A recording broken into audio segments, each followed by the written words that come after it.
Good evening सभी को मेरा मृदुल प्रणाम। साथियों, आज हम लोगों का इंटरनेशनल फोरम के हिंदी सेशन का 861वां दिन है। और आज हम लोग इस बैठक को शुरुआत करते हैं। आइए 1 मिनट का मौन प्रार्थना करें, उसके बाद आगे चलेंगे। Thank you very much. जैसा कि आप जानते हैं, international forum for promoting homeopathy एक निरंतर पिछले 5 सालों से एक दैनिक वेबिनार का आयोजन कर रहा है, हिंदी में, अंग्रेजी में और ये मलयालम लैंग्वेज में।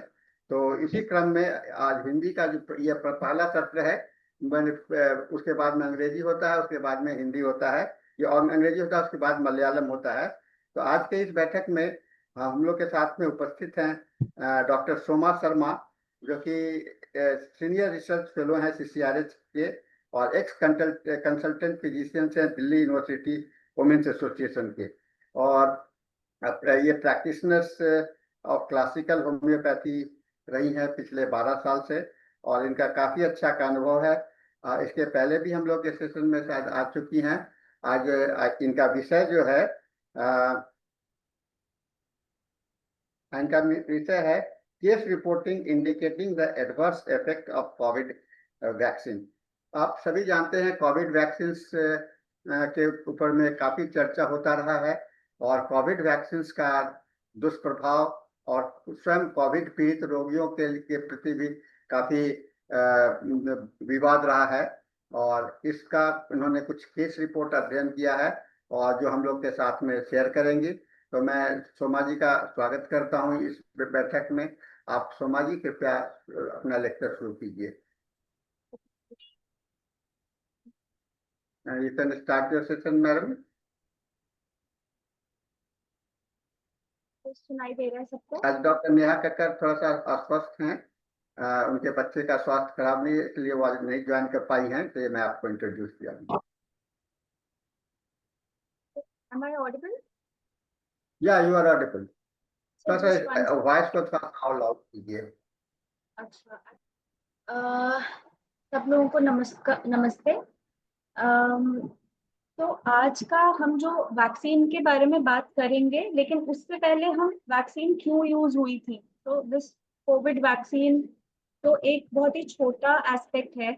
उससे पहले वैक्सीन का पूरा जो हिस्टोरिकल पर्सपेक्टिव है कि वैक्सीन कैसे यूज होना शुरू हुई थी, और वैक्सीन कब कब लाई गई, मतलब क्यों लाई गई दुनिया में, साइंटिस्ट ने किस किस फ्रेम ऑफ माइंड में वैक्सीन का वो किया, प्रोडक्शन किया। इस सब से हम शुरुआत करते हैं। उससे पहले हम ये सोचते हैं कि पैंडेमिक क्या होता है। तो पैंडेमिक एक जो वर्ड है वो एक विशेषण है, जिसका मतलब है कि वो एक चीज जो सबको इफेक्ट करे, people at large. Pandemic word दो चीजों से बना है। तो एक लैटिन वर्ड से बना है, पैंडेमोस, और एक ग्रीक वर्ड पैंडेमोनियम, इस तरीके से। तो दैट मीन्स कि एक दो वर्ड्स को कंबाइन करके पैंडेमिक वर्ड बना है, जिसका मतलब है कि it is common to all the public, it is common. तो पहले 17th और 18th सेंचुरी में पैंडेमिक और एपिडेमिक वर्ड ये इंटरचेंजेबली यूज करा जाता था, क्योंकि ज्यादा साइंटिस्ट को पता नहीं था। लेकिन 19th सेंचुरी ऑनवर्ड्स पता लगा कि एपिडेमिक एक जो pertaining to one continent, and pandemic means कि एक कॉन्टिनेंट को जब क्रॉस हो गया, अक्रॉस द ग्लोब हो गया, या मेनी कॉन्टिनेंट्स हो गया, तो वो पैंडेमिक वर्ड बन जाता है।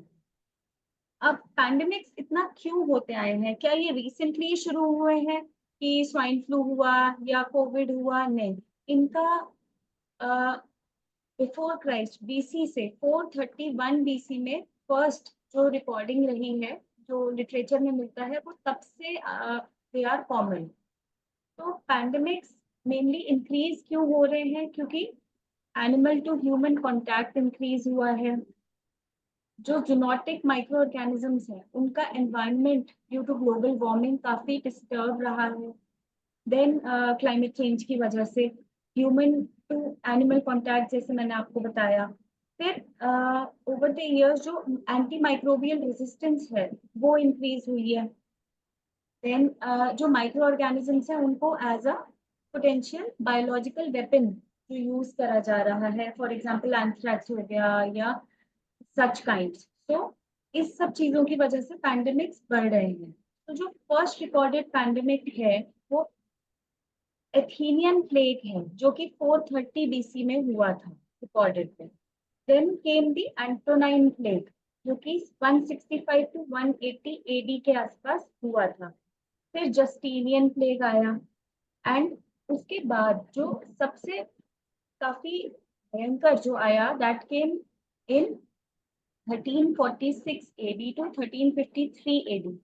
इसको ब्यूबोनिक प्लेग या नॉर्मल प्लेग या ब्लैक डेथ के नाम से जाना जाता है, जिसमें जो पूरा का पूरा यूरोप, एशिया, अफ्रीका, हर जगह इसकी मार खाई कॉन्टिनेंट्स में।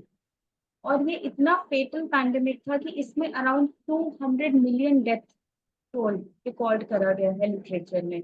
इसमें बहुत सारे आर्टिस्ट, आर्ट वर्क भी, मतलब इसमें बहुत नुकसान हुआ पूरे विश्व को। इंडिया में जो 19 सेंचुरी में कॉलेरा पैंडेमिक आया था, अर्ली 20th सेंचुरी 1896 और 1974, इसमें जो अर्ली 20th सेंचुरी में ये आया, इससे इंडिया को काफी नुकसान हुआ था पर्टिकुलरली। फिर जो एक रीसेंट 1918 में, मतलब रीसेंट तो नहीं, 100 ईयर्स पहले अप्रोक्सीमेटली, जो इन्फ्लुएंजा पैंडेमिक आया, जिसमें स्पेनिश फ्लू पैंडेमिक भी जो इसको बोला जाता है, H1N1 के थ्रू जो ये होता था, इसमें भी around 1/3 of the then population, मतलब 500 मिलियन लोग इससे ग्रसित हुए। और इसमें अप्रोक्सीमेटली 1/3 की डेथ भी हुई। जितने लोग ग्रसित हुए उससे 1/3 की डेथ भी हुई। तो ऐसे ऐसे पैंडेमिक्स अभी काफी फ्रिक्वेंटली आ रहे हैं। अब एपिडेमिक या पैंडेमिक का बेसिक कॉन्सेप्ट क्या रहता है कि एक कंटिन्यूस चेन ऑफ इन्फेक्शन रहता है। एक माइक्रोब, एक जो कोई बैक्टीरिया या वायरस है, वो एक ससेप्टेबल ग्रुप ऑफ पीपल को ढूंढता है जिनमें वो इन्फेक्ट कर सकता है, मल्टीप्लाई कर सकता है और अपनी चेन को कंटिन्यू कर सकता है। तो हेलो, बेटर, ओके। तो कंटिन्यूस चेन ऑफ इन्फेक्शन जो है वो एक माइक्रोब कैसे फैला सकता है? वो तभी फैला सकता है जब उसे ससेप्टेबल लोग मिले जिनकी इम्यूनिटी कम हो। तो पहले एक माइक्रोब ढूंढता है कि एक एक हर्ड ऑफ पीपल हो, एक बड़ा ग्रुप हो जिसकी इम्यूनिटी कम हो। तो ऐसी पहले तो बहुत मिलता था, जब वॉर्स होते थे, फेमीन्स होते थे, फ्लड्स होते थे, इन सब में बहुत ऐसे माइक्रोब्स फैल जाते थे। लेकिन अब भी 1200 एडी तक भी ससेप्टेबल कम्युनिटी में एक रेगुलर इंटरवल पे शुरू हुआ कि माइक्रोब्स अटैक करते थे। और इनमें देखा गया कि जो न्यू होस्ट होते हैं वो स्पेसिफिकली छोटे बच्चे होते थे, चिल्ड्रन होते थे। कि रिकवरी जो होता था एक्यूट इन्फेक्शन से, वो लाइफ लॉन्ग प्रोटेक्शन तो दे रहा है, लेकिन एक चाइल्डहुड एपिडेमिक जो ऑब्जर्व करा गया उसमें ये देखा गया कि जो बच्चे हेलो, कि जो बच्चे लास्ट एपिडेमिक में बच गए, उनको तो लाइफ लॉन्ग इम्यूनिटी मिल गई। लेकिन जो लास्ट एपिडेमिक के बाद पैदा हुए हैं वो ही ससेप्टेबल है नेक्स्ट एपिडेमिक के लिए। समझ रहे हैं कि जो बच्चे एक एपिडेमिक में बच गए उनको तो लाइफ लॉन्ग इम्यूनिटी मिल गई, लेकिन जो नेक्स्ट लॉट, जो एक एपिडेमिक खत्म होने के बाद जो नेक्स्ट लॉट ऑफ चिल्ड्रन पैदा हुआ, उनमें वो उनको वो ही ज्यादा ससेप्टेबल होते थे नेक्स्ट एपिडेमिक के लिए। तो या तो वो ससेप्टेबल हैं, तो फिर या तो उनको नेचुरल सिलेक्शन से फिर नेचर ही वीड आउट कर देती थी कि उनकी इम्यूनिटी अगर कम है तो उनको धीरे धीरे वो उनकी डेथ हो जाती थी। तो इस तरीके से इवोल्यूशन हुआ ह्यूमंस का भी। और यही सर्वाइवल ऑफ द फिटेस्ट है कि एनवायरनमेंट ने डिक्टेट करा कि कौन सा माइक्रोब थ्राइव करेगा, कौन सा ह्यूमन ससेप्टेबल होगा और किसकी इम्यूनिटी कैसे रहेगी। सो इंटरेक्शन इस तरीके से चला पास्ट में। अब हम सब यहाँ पे मोस्टली होम्योपैथ्स जो हैं, हमें पता है कि कोई भी एपिडेमिक या पैंडेमिक में जो है हैनेमन ने जीनस एपिडेमिकस के बारे में ही बात करी है। तो हैनेमन ने जो 2 आर्टिकल्स लिस्ट करे थे about the in which he talks a lot about the epidemics, वो 2 जो फ्रेंड ऑफ हेल्थ थे, फर्स्ट उन्होंने पब्लिश करा था 1792 में फ्रैंकफर्ट में, जिसमें उन्होंने protection against infection in epidemic diseases के बारे में सारा बोला कि कैसे केमिकल एंटीडोट्स जो कि हम अब सैनिटाइजर के नाम से जानते हैं, और हॉस्पिटल्स में कैसे मैनेजमेंट होना चाहिए, स्टेट का क्या रोल होना चाहिए, और fresh air, change of linen, fresh liver of sulphur उस टाइम पे जो वो लोग यूज करते होंगे एज सैनिटाइजर, ये चीज उन्होंने सारी इसमें मेंशन करी। फिर जो पार्ट 2 उन्होंने पब्लिश करा लिप्जिग में 1795 में, 3 years after his first publication. उसके बाद उन्होंने उसमें क्या क्या बोला कि इरेडिकेशन कैसे करना है, जैसे मेलिग्नेंट फीवर का है, और सजेशंस उन्होंने दिए कि एपिडेमिक्स इन जनरल को कैसे प्रिवेंट करना है। फॉर एग्जांपल हेल्थ मेजर्स क्या क्या लेने चाहिए प्रिजन्स में, मिलिट्री हॉस्पिटल्स में, हाइजीन कैसे बरतना चाहिए, सैनिटेशन कैसे होना चाहिए सोसाइटीज में, civic sanitation and so on and so fourth. फिर जॉन हेनरी क्लार्क जो हमारे बहुत अच्छे ऑथर हैं, उन्होंने भी ये बोला है कि जैसे एक प्रूविंग,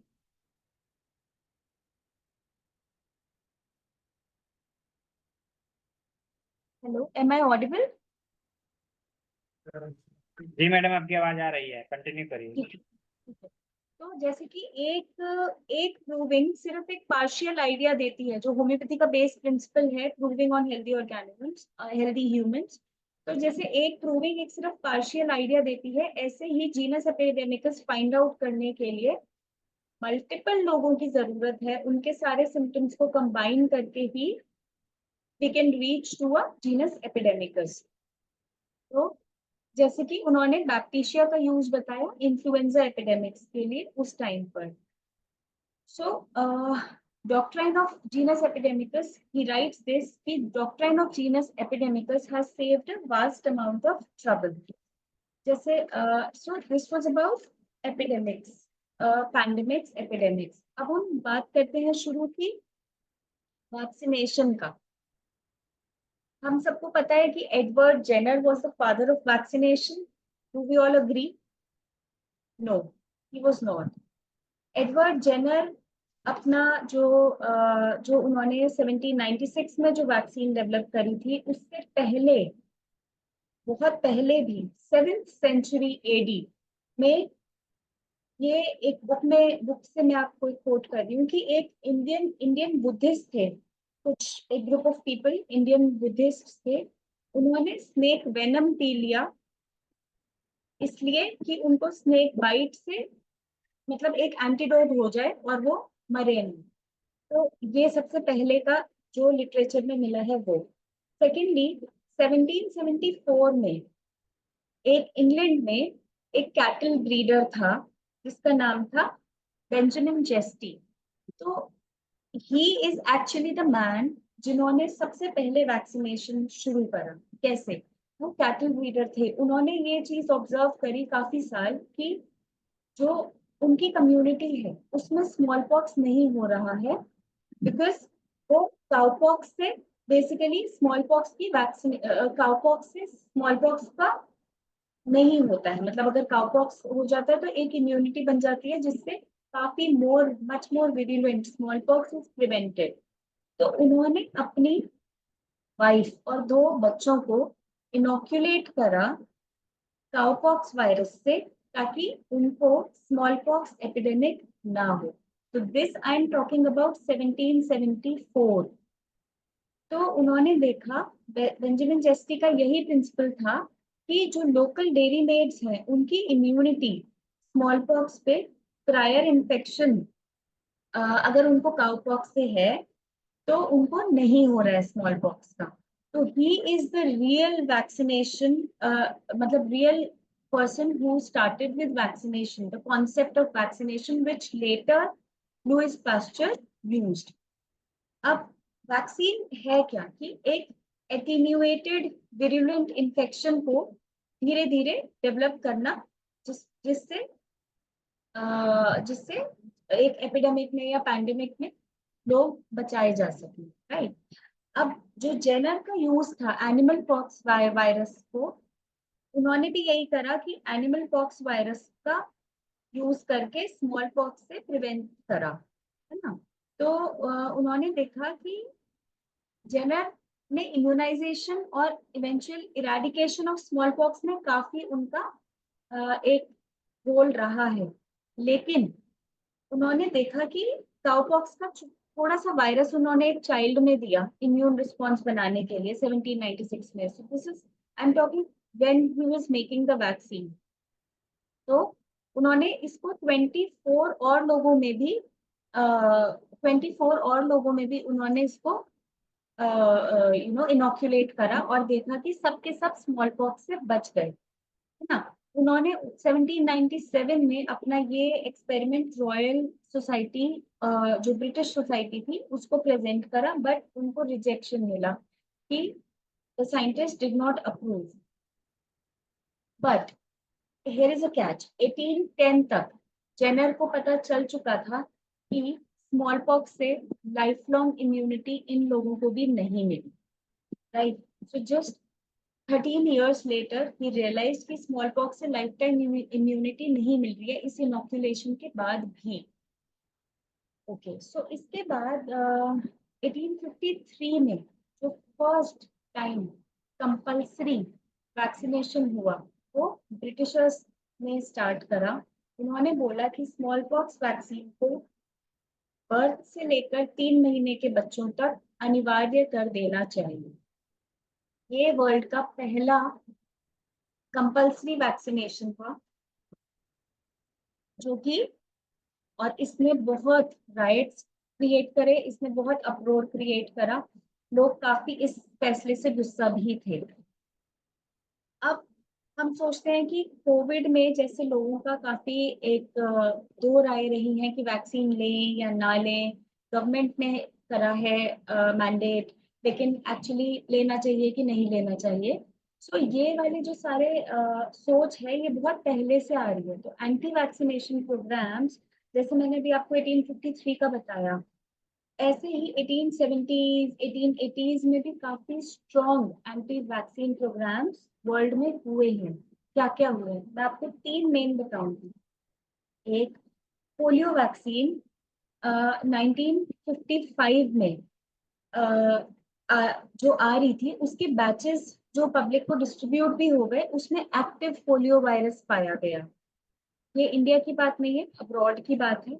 और उन्होंने देखा कि 250 केसेस जो हैं वो सॉल्ट वैक्सीन वाले 250 केसेस जो हैं वो सॉल्ट वैक्सीन मैन्युफैक्चरर्स से हो गए, ठीक है। तो उस टाइम तक अराउंड एक्टिव पोलियो वायरस की वैक्सीन 1,20,000 लोगों बच्चों को दे दी गई थी। उसमें से 70,000 को माइल्ड पोलियो इन्फेक्शन हो गया इस गलती की वजह से जो गवर्नमेंट कर रही थी, और उसमें से 205 बच्चे परमानेंटली डिसेबल हो गए। तो इससे अगेन वैक्सीन का ऑपोजिशन और बढ़ा पोलियो वैक्सीन का। नेक्स्ट आता है हमारा 1976 में जो स्वाइन फ्लू वैक्सीन थी, उससे गुलियन बारी सिंड्रोम दैट इज जीबीएस का काफी स्ट्रॉन्ग एसोसिएशन देखा गया कि जो इन्फ्लुएंजा एपिडेमिक है 1976 में जो हुई तो वो न्यू जर्सी में हुई थी। जस्ट 2 से 3 लोग ही अफेक्टेड थे, लेकिन उसके लिए सरकार ने जल्दी जल्दी से, यूएस की सरकार ने वैक्सीन बनाई और वैक्सीन कैंपेन लॉन्च किया और 45 मिलियन लोगों को उन्होंने वैक्सीनेट करा। लेकिन जीबीएस जो वैक्सीनेट करा उसके बाद ही हुआ, और जो नॉर्मल लोग जिनको इन्फ्लुएंजा हो रहा था उस पैंडेमिक, उस एपिडेमिक में, उसके बाद भी जीबीएस हुआ। तो जो वैक्सीन वाले थे उनको थोड़ा कम हुआ जीबीएस, लेकिन उनसे भी नॉर्मल पॉपुलेशन के कंपैरिजन में ज्यादा हुआ। सो अगेन ये एक लिंक आता है कि स्वाइन फ्लू वैक्सीन एसोसिएटेड थी गुइलेन-बारी सिंड्रोम से।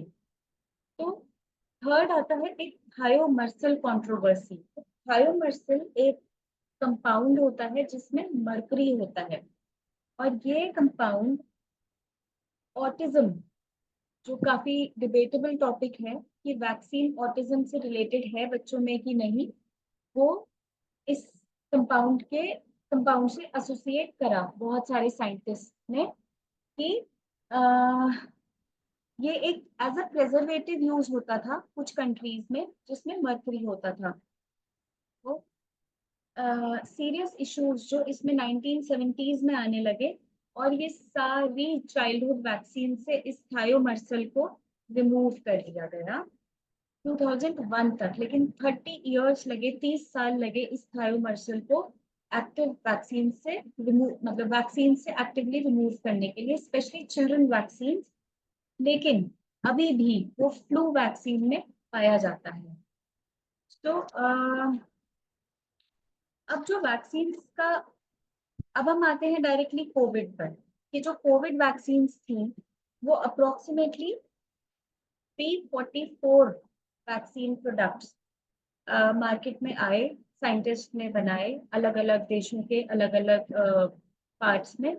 लेकिन 31 उनमें से सिर्फ ऑलमोस्ट 1/10 जो है वो ही मेनली यूज में रहा अक्रॉस द ग्लोब। ठीक है, अब मैं आपको पहले एक बेसिक बता देती हूँ कि टाइप्स ऑफ वैक्सीन क्या थी। 6 टाइप ऑफ वैक्सीन थी, जिसमें फर्स्ट आता है होल वायरस वैक्सीन, जो कि 2 टाइप की हो सकती है, जिसमें कि लाइव एटीन्यूएटेड वायरस था या फिर inactivated that is killed virus था। तो इसमें जो कोवैक्सिन है, जो हम में से काफी लोगों ने ली है, और कोरोना वैक, ये दोनों इसके फॉर्म्स, इसके एक एग्जांपल्स हैं। फिर सेकंड आता है वायरल वेक्टर वैक्सीन। तो इसमें non replicating and replicating types का वैक्सीन, इसके भी 2 पार्ट्स थे, जिसमें एक हार्मलेस वायरस को भेजा जाता है SARS-CoV-2 एंटीजन को पहुंचाने के लिए, इनोक्यूलेट अंदर करने के लिए। Oxford, AstraZeneca, Sputnik and Johnson and Johnson, ये सारी वैक्सीन जो थी ये वायरल वेक्टर वैक्सीन थी। थर्ड आता है प्रोटीन सब यूनिट, जिसमें कि वायरल का प्रोटीन कंपोनेंट ही सिर्फ कुछ एडजुवेंट्स के साथ यूज करा जाता है। तो नोवोवैक्स ये था एक एग्जांपल। फिर आता है हमारे न्यूक्लिक एसिड वैक्सीन, जिसमें 2 टाइप की थी, एक तो डीएनए एंड एमआरएनए। तो nucleic acid as we all know, तो डीएनए वैक्सीन जो थी वो डीएनए कोडिंग वायरल एंटीजेंस को यूज करती थी, और एमआरएनए वैक्सीन मैसेंजर आरएनए को यूज करके स्पाइक प्रोटीन्स के लिए। जो हमारी सबसे ज्यादा चर्चित वैक्सीन रही है फाइजर, मॉडर्ना, ये दोनों एमआरएनए वैक्सीन ही थी। फिर आता है फिफ्थ टाइप आता है वायरस लाइक पार्टिकल वैक्सीन, जिसमें एक प्लांट प्रोटीन को लेकर एक उसमें वायरस स्ट्रक्चर का without genetic material plant protein को लेकर बनाया गया। तो ये प्लांट बेस्ड होते हैं। एग्जाम्पल कोविड पेंस which was not used in India.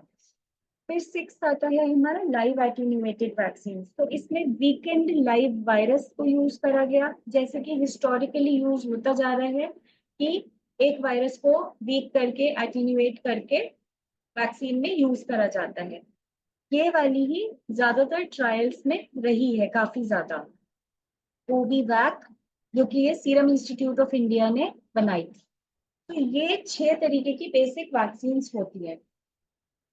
जैसे कि मैंने आपको बताया कि जो कोवैक्सीन थी वो इनएक्टिवेटेड होल वायरस वैक्सीन थी, होल विरियन वैक्सीन, है ना। तो कोवैक्सीन के अप्रोक्सीमेटली 78% एफिकेसी देखी गई थी सिम्टोमेटिक इन्फेक्शन में, और इंडिजिनस वैक्सीन थी, तो ये बच्चों में भी बाद में लेटर अप्रूवल के बाद दी गई थी। अब एक कॉर्बेवैक्स, एक जो और आई थी, जो 12 to 14 ईयर्स के बच्चों में दी गई थी, इसको पीपल्स वैक्सीन बोला जाता था, क्योंकि इसकी कॉस्ट ऑफ प्रोडक्शन काफी लो थी और ये इजीली अवेलेबल थी। अब हम बात करते हैं कि वैक्सीन्स जो ये तो हो गई, ये तो बेसिक थ्योरी था, लेकिन मई 2022, approximately 2 years after coronavirus pandemic started, new England journal of medicine में एक आर्टिकल, एक एडिटोरियल प्रिंट हुआ, जिसमें उन्होंने बताया कि अप्रैल 2022 तक 11.5 बिलियन कोविड-19 वैक्सीन डोजेस पूरे वर्ल्ड में हो चुकी हैं डिस्ट्रीब्यूट। देन उसमें से जैसे मैंने आपको बताया कि जो 2 न्यू एक वैक्सीन उस टाइम पे बन रही थी, तो 2022 में अगर हम याद करें तो ओमिक्रॉन वायरस भी आ चुका था, ओमिक्रॉन वेरिएंट, सब वेरिएंट भी आ चुका था, जनवरी दिसंबर 21 में ही ये आ गया था।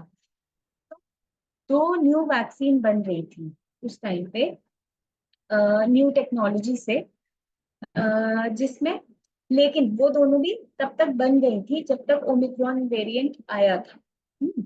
अब जो इसके ट्रायल्स की बात करी है इस आर्टिकल में, इस एडिटोरियल में, कि जो ट्रायल्स थे अभी तक की जो भी वैक्सीन थी, वो ज्यादातर किए गए वर्किंग एज ग्रुप में, जो कि थे अराउंड 50 इयर्स तक, 20 to 50 इयर्स के एज में, वर्किंग एज एडल्ट्स में करे गए।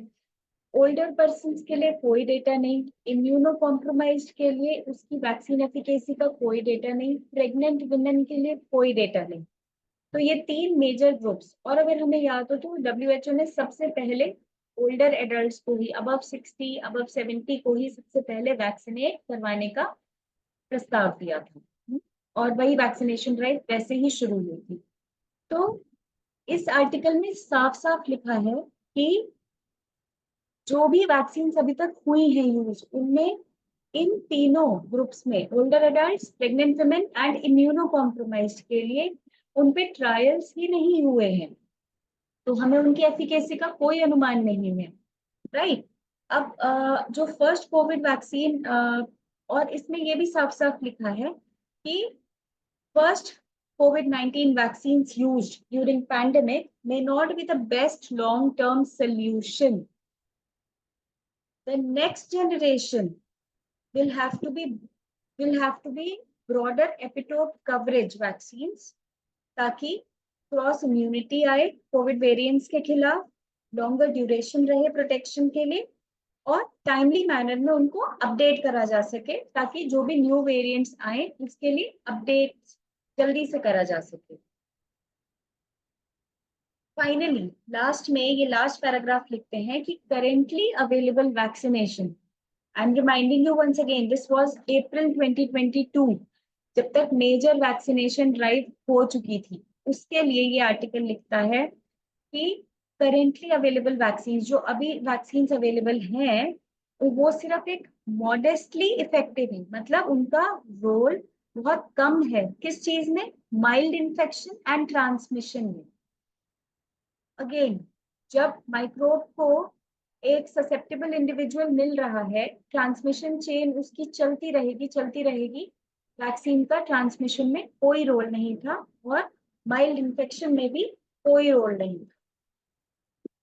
स्पेशली वो बोल रहे हैं कि अब जो न्यूली इमर्जिंग ओमिक्रॉन वेरिएंट है, उसमें तो उसकी बिल्कुल इफेक्टिविटी नहीं है वैक्सीन की, राइट। तो सर्कुलेशन ऑफ द वायरस को स्लो डाउन करने के लिए, और स्पीड जिससे न्यू वेरिएंट्स बढ़ रहे हैं उनको स्लो डाउन करने के लिए, उनको लिमिट करने के लिए न्यू वैक्सीन्स बनाने की जरूरत है, बनाने की आवश्यकता है, जो माइल्ड इन्फेक्शन को और ट्रांसमिशन को रोके। ठीक है।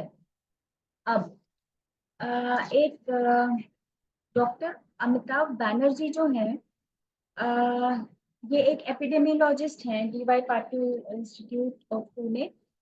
तो ये एक बहुत ही सीनियर डॉक्टर हैं, जिन्होंने 25 साल 30 साल अप्रोक्सीमेटली आर्म्ड फोर्सेस में भी काम किया है। उसके बाद ही joined as HOD community medicine.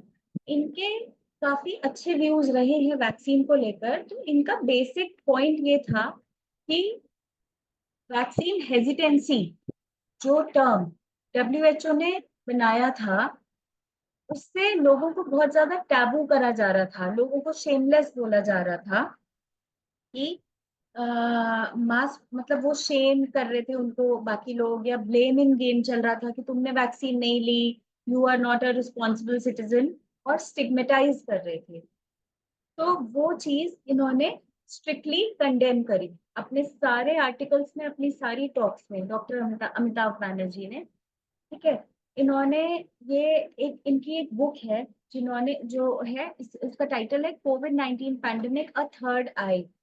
तो इन्होंने एक पूरा चैप्टर ये इस पे लिखा है कि गवर्नमेंट ने कैसे, बहुत सारे गवर्नमेंट ने और सीडीसी ने जो सेंटर फॉर डिसीज कंट्रोल है उसने बहुत सारे जंप करे, मतलब उसने बहुत सारी रेड लाइट्स जंप करी, बहुत ही हेस्टी रोल आउट करा है, एन मास वैक्सीनेशन की जरूरत नहीं थी। उन्होंने साफ साफ उस बुक में ये भी लिखा है। And it is not the only book, बहुत सारी और बुक्स हैं अवेलेबल जिनमें वैक्सीनेशन का विरोध किया गया है। ओके, सो हाँ, तो इन्होंने यही बोला कि डब्ल्यूएचओ को स्टिग्मेटाइज करने के बजाय ऐसा करना चाहिए था कि ट्रांसपेरेंट रिस्क और बेनिफिट्स बताए एक कॉमन मैन को, और उसके बाद let the common man decide, एक आम आदमी ही डिसाइड करे कि उसको जैब लगवाना है या नहीं, राइट? तो which was fully scientific thing to be done. अच्छा, अब जो सर्बिया का जो टॉप टेनिस प्लेयर है नोवाक जोकोविक, आप सब लोगों ने उससे मतलब आप उसको जानते ही होंगे। तो उन्होंने भी कोविड-19 वैक्सीन लगवाने से मना कर दिया क्योंकि उनको रिसेंटली तभी तभी कोविड-19 हो कर चुका था। तो उन्होंने ये बोला कि मुझे नेचुरल इम्यूनिटी हो गई है, मुझे इसकी जरूरत नहीं है। लेकिन उसके बाद, उसके तुरंत बाद उनको ऑस्ट्रेलियन ओपन टेनिस टूर्नामेंट में परमिशन बैन कर दी गई, उनको डिनाई कर दिया गया ऑस्ट्रेलियन गवर्नमेंट के द्वारा कि वो वैक्सीन हेजिटेंसी शो कर रहे हैं, जबकि ऐसा कुछ नहीं था। वो हेजिटेंट नहीं थे, बट वो जस्ट कन्विंस्ड थे क्योंकि उन्हें नेचुरल इम्यूनिटी कॉन्फर हो गई है, तो उनको आर्टिफिशियल वैक्सीन की जरूरत नहीं है। सो इसके बाद क्या हुआ कि उनको वो वाला तो टूर्नामेंट नहीं खेलने दिया गया, लेकिन सब्सिक्वेंटली उन्होंने जितने भी टूर्नामेंट्स खेले वो खूब स्वस्थ थे, उन्होंने अच्छे से सारे जीते। और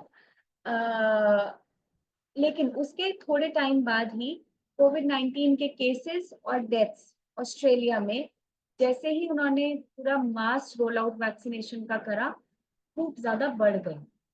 तो ये सिर्फ ऑस्ट्रेलिया की कहानी नहीं है, ये बहुत सारे देशों की कहानी है जहां ये देखा गया था कि मास वैक्सीनेशन के बाद कोविड-19 के केसेस एज वेल एज कोविड-19 की रिलेटेड डेथ्स बहुत ज्यादा बढ़ गई थी। ये बात अलग है कि कोविड-19 के बाद जो गवर्नमेंट एक बात बता रही थी कि जो सिवियर केसेस हैं, जो हॉस्पिटलाइजेशन के लिए रिक्वायरमेंट है, वो नहीं हो रही, लेकिन एक ट्रांसमिशन चेन किसी भी वैक्सीन से नहीं टूटी और माइक्रोब मल्टीप्लाई करता ही गया और उसको न्यू वेरिएंट्स बनाने का मौका मिलता गया। अच्छा, अब एक और स्टडी है जो कि 68 कंट्रीज की स्टडी है, उसने भी ये नहीं देखा, this is all research which I am talking about, good peer reviewed research articles. उसने भी कोई कॉरेस्पॉन्डिंग डिक्रीज नहीं देखा कि नंबर ऑफ वैक्सीनेटेड केसेस अगर एक कंट्री में बढ़ रहे हैं उससे कोविड-19 केसेस कम नहीं हो रहे हैं, ये भी उस स्टडी का देखा उसने। फिर एक 99 मिलियन लोगों पर ये एक मल्टीनेशनल स्टडी करी गई, 99 million which is like a huge number. एक स्टडी करी गई जिन्होंने acute adverse effects after vaccination को नोट करा कि और ये study Europe, north America, south America, Oceania, सारे कॉन्टिनेंट्स में करी गई है।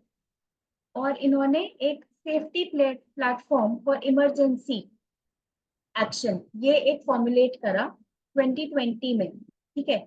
और स्टडी पीरियड इनका था 3 इयर्स का, इन्होंने दिसंबर 2020 से अगस्त 2023 तक ये स्टडी करी बिकॉज इतने सारे लोग थे 99 मिलियन पीपल, लेकिन इन्होंने अपना एक फिक्स रखा कि 0 to 42 days after the administration of vaccine ही इन्होंने वो चीज कंसिडर करी, क्योंकि इन्होंने एक्यूट इफेक्ट्स ही स्टडी करने थे।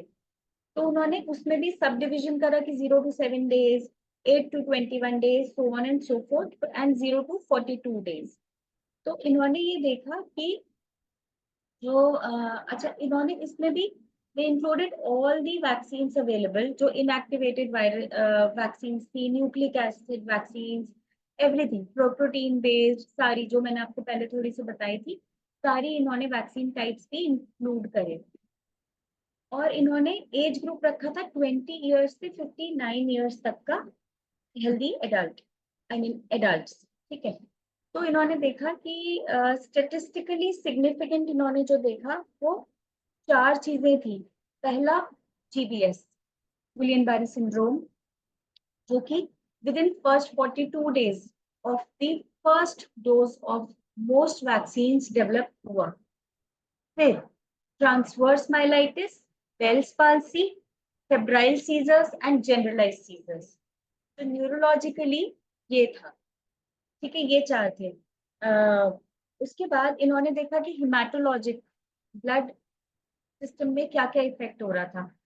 तो जो सबसे the most talked about thing कि थ्रोम्बोसिस विद थ्रोम्बोसाइटोपेनिया सिंड्रोम, वो हो रहा था, pulmonary embolism and central Venus sinus thrombosis. अब TTS जो था उसके हमारे को मेन साइंस उस टाइम पे क्या थे? उस टाइम पे क्या, वो तो इन जनरल ही है कि बहुत सिवियर हेडेक होता था जो कि कितने भी पेन किलर्स से नहीं जाता था, blurry vision, abdominal pain, shortness of breath, pin point rashes body में, ये सारे उसके, and weakness of face sometimes, weakness of limbs और पिन पॉइंट रैशेस, तो ये सारे उसके थे TTS के। और इसमें younger women mostly after first dose यही इफेक्ट हो रही थी 99 मिलियन केसेस में से। फिर जो हार्ट का था उसमें देखा मायोकार्डाइटिस देखा गया, पेरिकार्डाइटिस देखा गया और वेनस थ्रोम्बोएम्बोलिज्म भी देखी गई। तो ये 3 चीजें थी। फिर एक एक्यूट डिससेमिनेटेड एन्केफेलोमाइलाइटिस भी देखा गया था, जिसमें फर्स्ट डोज मॉडर्ना वैक्सीन के बाद देखा गया। और काफी फ्यू मोर केस रिपोर्ट्स भी इसके बारे में है, जिसमें कि क्या क्या देखा गया, बट दिस आई कोटेड क्योंकि इसका जो सैंपल साइज था वो 99 मिलियन था, विच रियली मैटर्स। अच्छा, ऑस्ट्रेलियन गवर्नमेंट के डेटा के अनुसार उन्होंने भी 2023 मार्च से एस्ट्राजेनेका को बैन कर दिया था। उनके अकॉर्डिंग सिर्फ 2-3 केसेस ही हुए थे, लेकिन हाँ, एस्ट्राजेनेका और रेयर ब्लड क्लॉट्स का जो एक रहा था कि एस्ट्राजेनेका वैक्सीन पूरी यूरोपियन यूनियन से बैन क्यों कर दी गई थी? वो तो 2021 विंटर्स में ही कर दी गई थी। अप्रैल 2021 में जो हेल्थ केयर वर्कर्स थे उन्होंने देखा कि एस्ट्राजेनेका से एक रेयर ब्लड क्लॉट हो रहा है, जो कि with in 3 weeks of the first dose of vaccine develop हो जा रहा था। और इसका इन्होंने ये प्रिंसिपल बताया कि एक एडिनो वायरस है वैक्सीन में, वो प्लेटलेट फैक्टर 4 के साथ मिलके थ्रोम्बोसिस कर रहा है और थ्रोम्बोसाइटोपेनिया कर रहा है, जिसकी वजह से क्लॉट्स डेवलप हो रहे हैं जो कि cerebral Venus sinus thromboembolism thrombosis भी कर रहे हैं। तो ये this was all about vaccines, जो कि हमने देखा कि उसके क्या मतलब, वैक्सीन्स के बारे में काफी डेटा छुपाया भी गया, लेकिन काफी डेटा जो अवेलेबल अभी भी है उसके हिसाब से ये सारी चीजें थी। अब मैं आपको केसेस पे लेकर चलती हूँ, जो मेरे 2 केसेस हैं। एक जो फर्स्ट केस है जिसका this was a 40-year-old female, जो कि मेरे पास अभी आई जनवरी 2025 में, लाइक 8 months पहले, ठीक है। तो इसमें she presented with 3 to 4 complaints, जो कि था फर्स्ट था एमेनोरिया सिंस पास्ट 4 years, जब से उसने वैक्सीन लगवाई थी उसको एमेनोरिया ओब्लिक ओलिगोमेनोरिया हो रहा था। ठीक है, लास्ट 4 ईयर्स से, जब से उसने वैक्सीन लगवाई थी। उसके अलावा उसको यूवीआइटिस की कंप्लेंट थी, जो कि जस्ट बिफोर दी वैक्सीन, मतलब a year before the vaccine 2019 से चल रही थी। एबनॉर्मल वेट गेन भी हो रहा था उसको लास्ट 4 to 4.5 ईयर्स से। तो पेशेंट से हिस्ट्री लेने पर ये पता चला कि उनका हमेशा से एक नॉर्मल फ्लो रहता था before the last 4 years I am talking about. Second day उनको हमेशा डिस्मेनोरिया होता था, ग्रॉइन्स में पेन होता था और हाइपोगैस्ट्रियम में पेन होता था। और उनको मेफ्टल्स पास से या प्रेशर से काफी बेटर रहता था वो, रहती थी। एंड या मेफ्टल्स पास तो उनको लेना ही पड़ता था एज पेन किलर। फिर उनको जो एब्नॉर्मल वेट गेन था वो इधर आर्म्स पे और बेली एंड बटक्स इधर था ज्यादा। देन जो उनको यूवीआइटिस का कंप्लेंट था वो उनको रेड पेनफुल आईज हो जाती थी, और बिहाइंड द आईज पेन उनको रहता था, और बहुत ज्यादा फोटोफोबिया रहता था, और पेन अबव द आईब्रोज भी कभी कभी रहता था, और अगर ज्यादा हो जाता था तो पेन बिहाइंड द आईज रहता था। इसके लिए उनको ऑस्ट्रेलिया में स्टेरॉइडल आई ड्रॉप्स ही बार बार डॉक्टर्स ने दिया है। और हाँ, अब हम थोड़ा सा हिस्ट्री की तरफ चलते हैं कि कैसे ये चीजें डेवलप हुई। So this lady got married in 2012 and 2013 and में इनका एक बेटा हो गया था, जो कि अभी ऑलमोस्ट 11.5-12 ईयर्स का है। अब 2013 से ही, because she had a big family, तब ये इंडिया में ही रहती थी, लखनऊ में। 2019 दिसंबर में ये ऑस्ट्रेलिया शिफ्ट हुई। तो 2013 ऑनवर्ड्स ही इनको काफी प्रेशराइज रखा जाता था, क्योंकि इनके 3 सिस्टर इन लॉज और 2 ब्रदर इन लॉज थे, और ये सबसे छोटे हैं। They were all married and they had their hold in the family. तो इनको काफी प्रेशराइज रखा जाता था, मतलब इनको एक चिढ़ सी होने लगी थी 2013 ऑनवर्ड्स, धीरे धीरे। पर ये किसी कभी भी बोल नहीं पाती थी, सहती रहती थी, प्रोक्रेस्टिनेट करती थी कि कैसे होगा, मैं मर जाऊंगी, क्या होगा। फिर उसके बाद ये प्रेग्नेंट हो गई, तो इनकी कंडीशन थोड़ी बेटर थी, लेकिन again it was not much better. अब डायरेक्टली हम आते हैं 2019 पे। तो इनके 4-5 ईयर्स थे, उसमें ऑलमोस्ट यही कंडीशन रही। 2019 में इनको फर्स्ट टाइम यूवीआइटिस हुआ था, जनवरी 2019 में। ये तभी तभी she had got pregnant again, और इनको डीएनसी करवाना पड़ा, एनटीपी करवाना पड़ा फॉलोड बाय डीएनसी, क्योंकि एक हाई रिस्क प्रेगनेंसी गायनेक ने फॉर सम रीजन बोल दी थी। अप्रैल 2019, दैट इज 3 मंथ्स लेटर, इनकी मदर इन लॉ का डेथ हो गई। तब ये सारे के तब इनके हस्बैंड भी यही रहते थे, ये भी यही रहते थे। लेकिन ये बहुत ज्यादा इनको सारे रिलेटिव्स ने प्रेशराइज करा कि हॉस्पिटलाइज करवाओ मदर इन लॉ को। और तो ये बड़ा इरिटेटेड रहती थी, क्योंकि इनको बहुत सारी रिस्पॉन्सिबिलिटीज संभालनी होती थी, घर की भी, हॉस्पिटल भी आना जाना। मतलब बाहर से बोल नहीं पाती थी, लेकिन अंदर ही अंदर इन्होंने बोला कि मुझे घुटन होती थी, मुझे मतलब ऐसा लगता था कि बहुत ज्यादा हो रहा है, मैं अपना 100% दे रही हूँ, लेकिन फिर भी लोग मुझसे और ज्यादा एक्सपेक्ट कर रहे हैं, मैं अब नहीं कर सकती। लेकिन ये जो भी इनके जो रिलेटिव्स थे वो इनको ज्यादा बोलने का मौका नहीं देते थे, ना ही ये खुद से बहुत ज्यादा आउटस्पोकन थी, ना ही ये हस्बैंड से भी शेयर करती थी। तो इन्होंने बोला कि मैं अकेले जाके रूम में ही रो लेती थी जब मुझे बहुत ज्यादा लगता था। Financially also they were bleeding, क्योंकि इनको बहुत ज्यादा इनको जो हॉस्पिटल में खर्चे हुए वो सारे ये लोग एक्सपेंसिव इन्होंने ही बियर करे। बहुत ज्यादा उनका मतलब माइंड हमेशा से वर्क करता रहता था, और वो फ्रस्ट्रेटेड भी रहती थी अपने आप से, गुस्सा भी रहती थी कि मैं बोल भी नहीं पा रही हूँ, मैं किसी से भी शेयर भी नहीं कर पा रही हूँ। तो ह्यूमिलिएशन भी होता था उस टाइम पे। जो इनका एमटीपी हुआ था जस्ट 2 मंथ्स 3 मंथ्स बैक, उसके बाद भी हस्बैंड को भी मई 2019 में ऑस्ट्रेलिया शिफ्ट होना पड़ा। तो हस्बैंड भी ने भी बहुत ज्यादा ध्यान नहीं दिया कि एमटीपी के बाद इनकी केयर हो पा रही है कि नहीं, because all the things were going together that time. तो उनको बहुत ज्यादा रोना आता था कि अपने सिस्टर इन लॉज और ब्रदर इन लॉज के बच्चों को उन्होंने सपोर्ट करा है, हाई स्टडीज के लिए, और मॉरली ऑल्सो, फाइनेंशियली ऑल्सो, लेकिन इनको कोई भी इनके साथ नहीं है, तो इनको डिस्क्रिमिनेशन वाली फीलिंग आती थी और इस चीज से इनको बहुत दुख होता था। इनको लगता था कि इनकी तो कोई वैल्यू ही नहीं है, डिसीजन मेकिंग में कोई वैल्यू नहीं है। इनकी सिस्टर इन लॉ ने भी इनको ये बोला कि तुम जाकर ऑस्ट्रेलिया क्या करोगी, फालतू खर्चा होगा। ये सब एक कहानी सी चलती रही, लेकिन इवेंचुअली 2019 दिसंबर ये ऑस्ट्रेलिया शिफ्ट हो गई। जस्ट आफ्टर अ मंथ 2022 में इनको ये पता लगा कि जो हाउस इनका लखनऊ में था, जो सबने बताया था कि ये तुम्हारा है, वो भी इनका नहीं है। तो फिर से इन्हें एक इमोशनल शॉक लगा और ये काफी एक साइलेंट जोन में, साइलेंट डिप्रेसिव जोन में चली गई। इनके हस्बैंड ने उनको बोला कि आप ऑस्ट्रेलिया में अब हम आ गए हैं, आप एक न्यू जॉब शुरू करो, क्योंकि she is a literate lady. अच्छा, ये इंडिया में जब थी तो जॉब बीच बीच में करती थी, लेकिन इनको मन नहीं था। एक इंटरनल कॉन्फ्लिक्ट सी थी इनकी 2020 में। तो ये सब रहा कि पीआर आएगा कि नहीं आगे चल के।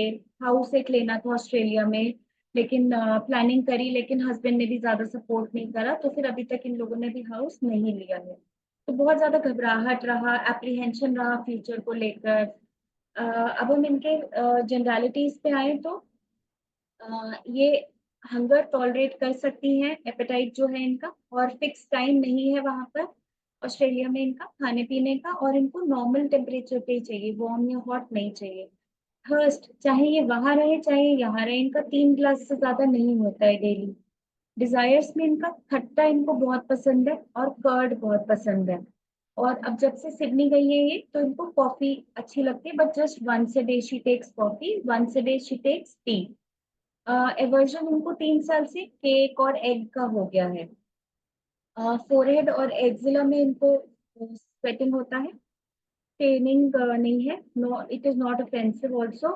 और मोशन इनको ठीक होता है, कभी कभी इनफेक्चुअल हो जाता है जिसकी वजह से इनको ब्लोटिंग होती है अपर एब्डोमेन में, और थोड़ा सा रीगर्जिटेशन हो जाते हैं ओनली ऑन दोज डेज जब मोशन क्लियर नहीं होता, but it is not very frequent, कभी कभी वंस इन 10 days।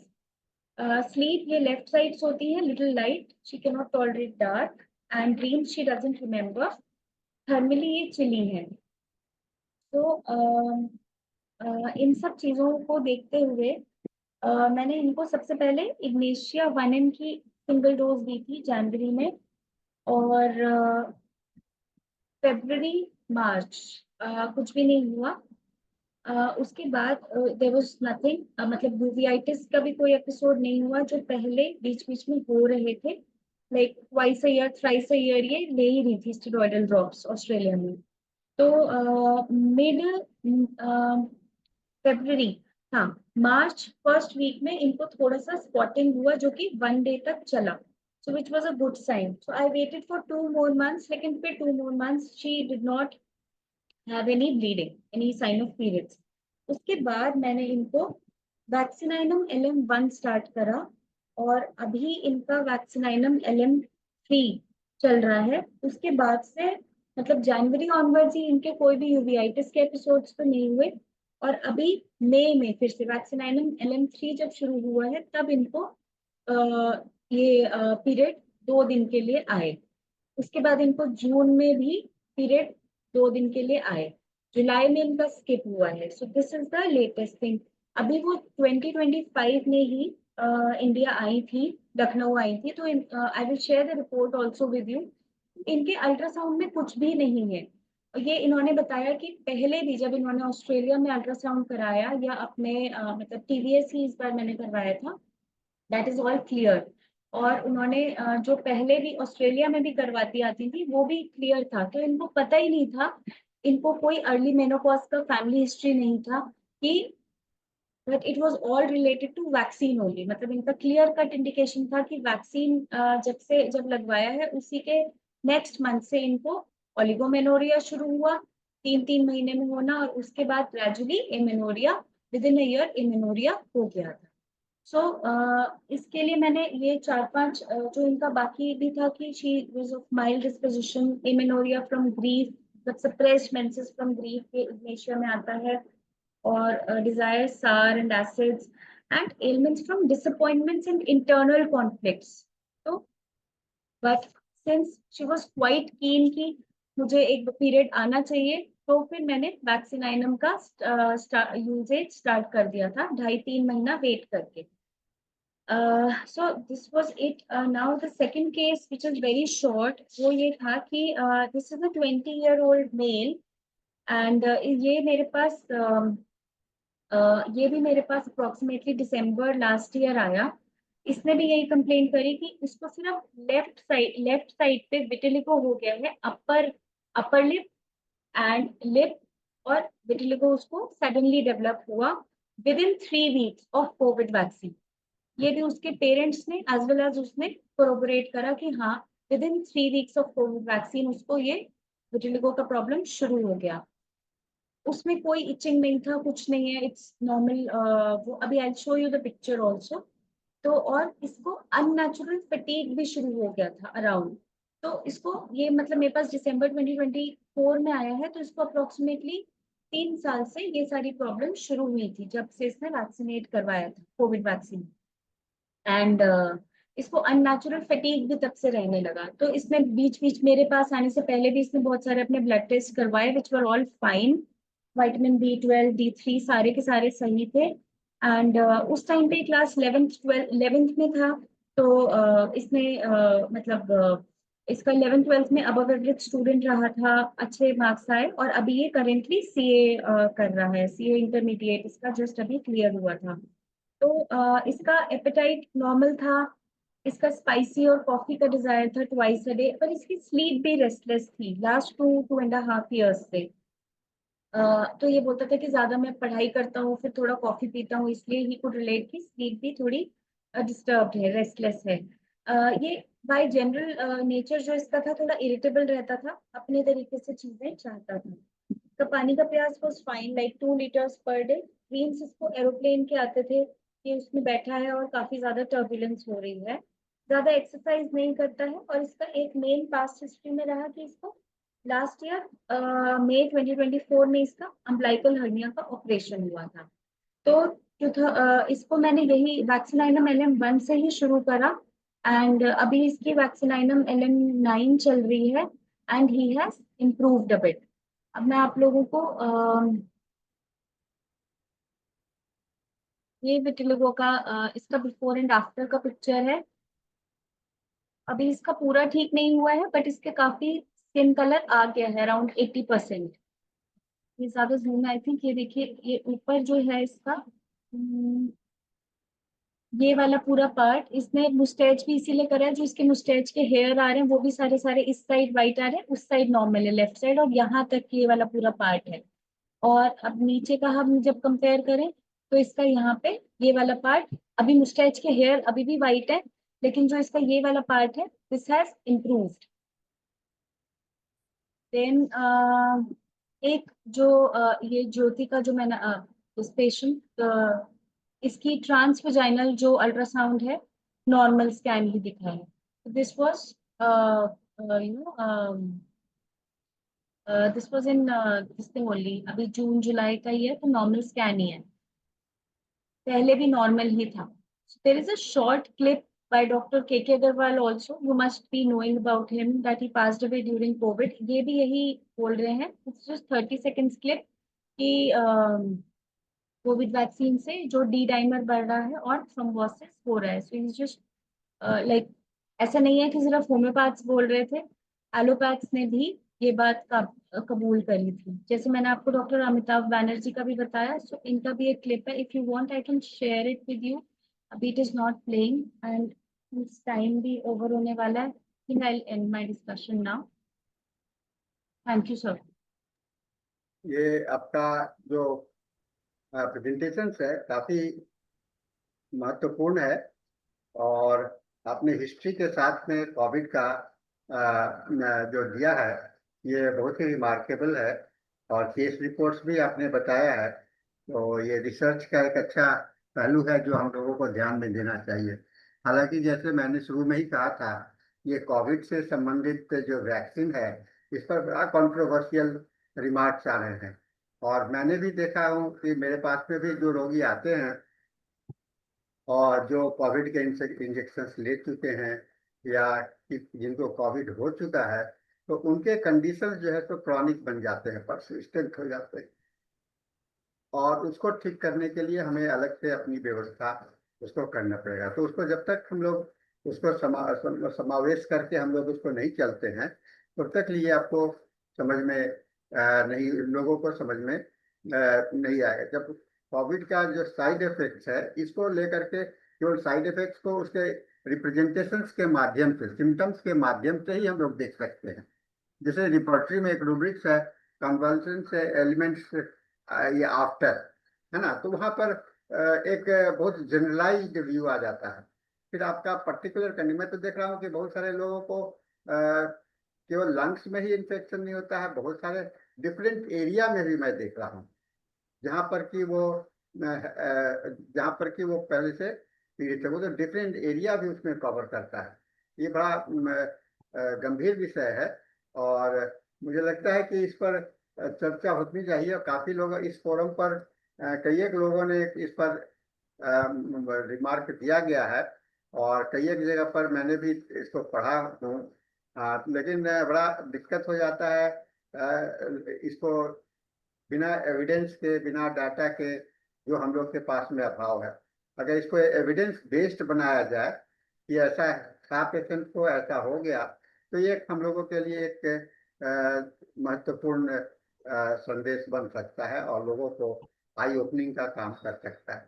और आपने जो हिस्ट्री में दिखलाया, हर एक समय में इतिहास के पन्नों में आपने जो हम लोगों को ले गए, वहां पर भी यही चीज होता रहा है। और हर एक बार जब एक वैक्सीन इंट्रोड्यूस किया गया हर सभी बीमारी का, तो सभी जगह पर ये आपको प्रॉब्लम आया है, और सभी समय में आया है। लेकिन क्या होता है, जब इमरजेंसी होता है तो उस समय लोगों का, गवर्नमेंट का जो पॉलिसी होता है, गवर्नमेंट का होता है कि इमीडिएट, है ना, इमीडिएट, तो उसके साथ में समझौता करना मुश्किल होगा। हालांकि हम लोग का गवर्नमेंट ऑफ इंडिया और आयुष मिनिस्ट्री कोविड के समय में बहुत ही टाइमली, और मैं कहता हूं कि एक प्रिवेंटिव मेडिसिन के रूप में आर्सेनिक को डिस्क्लोज किया था, जो कि काफी उसके अच्छे परिणाम मिले हैं। और आज भी मैं देखता हूं कि कोविड से आए हुए रोगियों को अगर हम लोग आर्सेनिक का अगर देखते हैं कि बहुत आर्सेनिक मेडिसिन का बहुत जगह पर सिम्टम्स नजर आता है। एक इस चीज को समझने का जरूरत है। और लेकिन हाँ, सिम्टोमेटिकली हम लोगों को चलना है, ट्रीटमेंट तो करना है। हम लोग का जो काम है उसको हम लोग को करते रहना है। ट्रीटमेंट करने के लिए हम लोग को सिम्टोमेटिकली चलना चाहिए, और सिम्टोमेटिक टोटलिटी ऑफ सिम्टम्स ही ज्यादा होता है विथ, जैसे इसको हम लोग मान लीजिए एलिमेंट्स फ्रॉम, है ना, पॉजिटिव फैक्टर्स को लेकर के कर सकते हैं। और डॉक्टर हेनीमैन ने भी पॉजिटिव फैक्टर्स को जब बिना पॉजिटिव फैक्टर्स को इंक्लूड किए हुए टोटलिटी को कंस्टिट्यूट करना अधूरा टोटलिटी कहलाता है। जैसा कि उन्होंने माजमा के थ्योरी में भी इसी बात को कहा था कि माजमा को एक्सक्लूड करके अगर आप माजमा को एक्सक्लूड करके अगर आप देखते हैं तो आपका केस जो है सो इनकम्प्लीट होता है। तो सोमा जी, आपने आज बहुत ही अच्छा हम लोगों को प्रेजेंटेशन दिया है, और इसी तरह से चूंकि आप रिसर्च में हैं, रिसर्च स्कॉलर रह चुकी हैं, तो इस तरह के कार्यक्रम में आप शामिल हैं, और इसको करते रहिए। समाज के लिए भी लाभ होगा, और सभी होम्योपैथी के लिए भी विकास होगा। तो इसके साथ में हम लोगों का समय आज पूरा हो गया है, और आपको धन्यवाद देते हैं। सभी साथियों को भी धन्यवाद देते हैं जो आपका पेशेंटली, आपका धैर्यपूर्वक सुना है। और इसके साथ में हम लोगों का हिंदी सेशन अब समाप्त होता है। और now hand over the session to doctor Binduraj ji. Dr. Binduraj, you can take over the session for your English sessions now. And thank you, madam, for your opinion.